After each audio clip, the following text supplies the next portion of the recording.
பரந்தூர் விமான நிலையம் அங்கே அமைக்கப்படாது அப்படின்னு சொல்லி அந்த செய்தியை கேட்ட உடனே எல்லாருமே பரந்தூர் விவசாயிகள் எல்லாருமே வெடி வைத்து அவங்களுடைய சந்தோஷத்தை கொண்டாடிட்டு இருக்கும்போது இங்கே ஒரே அழுகாட்சி காவியமா இருக்கு. ஒரு பக்கமா டிஆர்பி ராஜா, இன்னொரு பக்கமா உதயநிதி ஸ்டாலின் அவர்கள், இன்னொரு பக்கமா ஸ்டாலின் அவர்கள் எல்லாருமே சேர்ந்து ஐயா பரந்தூர் விமான நிலையம் இல்லைன்னா அவ்வளவுதான் நம்முடைய எல்லாமே போச்சு அப்படின்னு சொல்லிட்டு இருக்காங்க. ஒருவேளை பரந்தூர் விமான நிலையம் வந்திருந்தால் சென்னையே அங்க வந்து தண்ணிக்காடா மாறி இருக்கும் அப்படின்னு சொல்லி பூவுலகின் நண்பர்கள் எல்லாருமே பேட்டி கொடுத்திருந்தாங்க. இன்னைக்கு கூட அவர் வந்து பாராட்டு தெரிவித்திருந்தார். எது எப்படி இருந்தாலும் நன்மை நடந்திருக்கு அப்படிங்கிறது தெரியுது. ஆனா இங்க இப்ப குத்துதே குடையதே அப்படின்னு சொல்றவங்க ரியல் எஸ்டேட்ல மிகப்பெரிய அளவுல காசை உள்ள போட்டிருக்காங்க. அவங்களுடைய வேல்யூ 5 லட்சம் 10 லட்சம் வாங்கினவன் இன்னைக்கு 2 லட்சத்துக்கு கூட வாங்க மாட்டாங்க. ஒரு சென்ட் அப்ப 7 லட்சம் 8 லட்சம் லாஸுக்கு கொடுக்கணும்.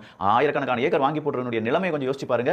அதுதான் இப்ப யதார்த்தமாக நடந்துட்டு இருக்கு. இதுல பாதிக்கப்பட போகுது சாதாரண மனிதர்கள் அப்படின்னு நீங்க நினைக்கிறீங்களா? அதாவது ஏழ்மையா இருக்கிறவங்க ஐயோ இங்க வந்து விமான நிலையம் வரப்போகுதா, நம்ம வந்து அந்த இடத்துல ஒரு 5 ஏக்கர் இல்லாட்டி ஒரு 10 சென்ட் வாங்கி போடுன்னு சொல்லி யாராவது வாங்கி போட்டுருப்பாங்களா? வாய்ப்பு கிடையாது. சாதாரண மனிதர்கள் அதாவது மிடில் கிளாஸை விட ரொம்ப அப்பர் மிடில் கிளாஸ் கொஞ்சம் ஹை கிளாஸ்ல இருக்கிறவங்க வேணா ஒரு 5 சென்ட் ஒரு 2 கிரவுண்ட் வாங்கி போடும்பா அப்படின்னு சொல்லி வாங்கி போட்டுருப்பாங்க.